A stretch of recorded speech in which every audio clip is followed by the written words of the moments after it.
Welcome back. This is episode number 4 of Rhymer on the Road. That is Ann. I am Scott, and we are thankful that you continue to follow us along on this epic journey, this year-long trip across the country. This is going to be a kind of an in-between episode where we announce the next stop that we're going to go to so that we can solicit your help. And in this case, it's our first stop.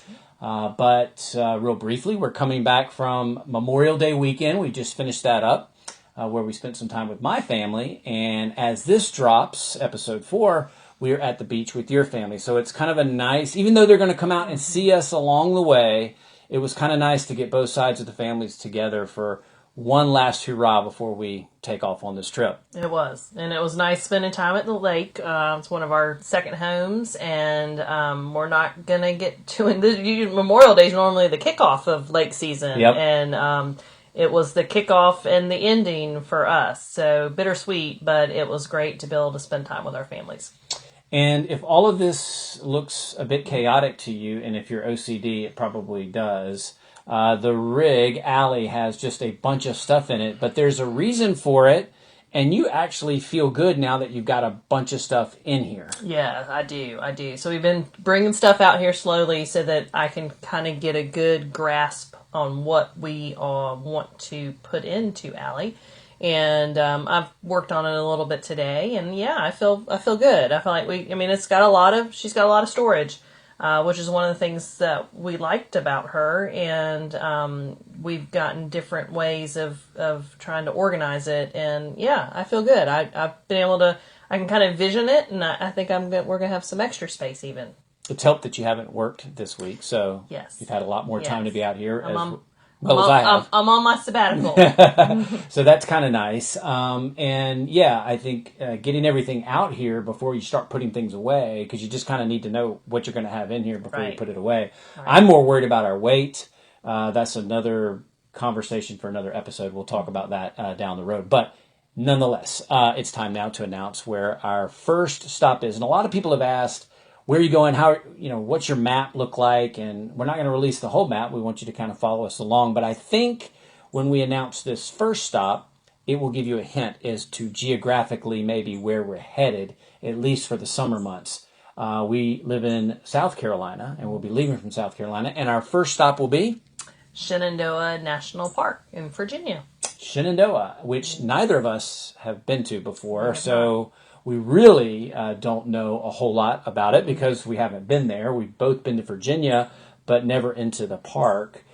This first trip is actually one of our longer trips, mileage-wise, from point A to point B. In fact, I think it's in the top 5 as I kind of look at our spreadsheet. And that's got me a little apprehensive. It's the first one, but it's a long one. We did about a 4-hour trip over spring break, and I remember at the end of it thinking, all right, I'm glad to be done with this. So this was going to be a little longer, so we're going to get challenged right out of the gate. Right, but I think it's the beginning. It's our first part of the trip, so we're going to be excited.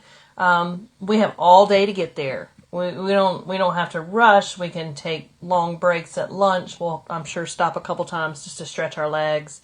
So I think we can do it. We'll be energized. We won't be tired yet. So I'm not as worried as you are. Well, and because we're not at a spot and we're coming from our home, we don't have a setup in the morning. So once we get up, we can just go. That's and right. we don't have to break everything down and get everything set up. So right. We'll certainly see how that goes. You'll hear about that in episode 5, I am sure.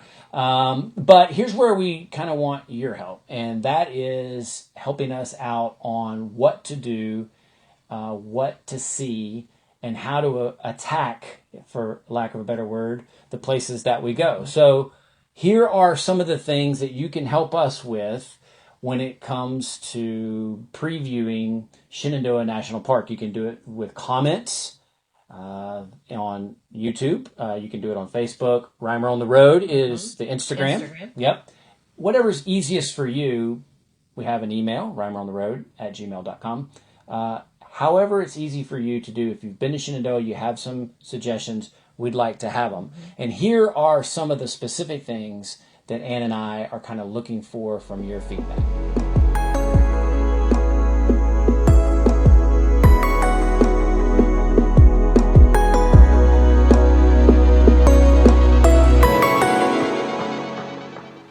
All right, so some of the things that I am most interested in getting your help with are maybe pet-friendly, dog-friendly areas, dog-friendly hikes, dog-friendly breweries, dog-friendly restaurants, or activities, just stuff to help us. This is the first time we've really gone out and about with Leo, and so we're kind of going to be learning as we go.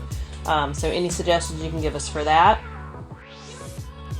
I would also like to get suggestions on restaurants, local restaurants, ones that maybe, for sure aren't chain restaurants, unless they're local chains.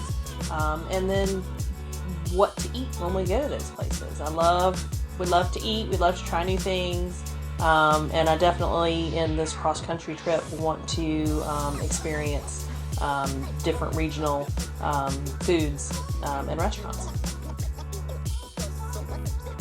And then also activities. Are there activities that we should do? Maybe breweries. Are there wineries? Are there local shops, restaurants, farmers markets that you know about, that you went to, that we can, activities that we can do while we're there? We would love to hear from you.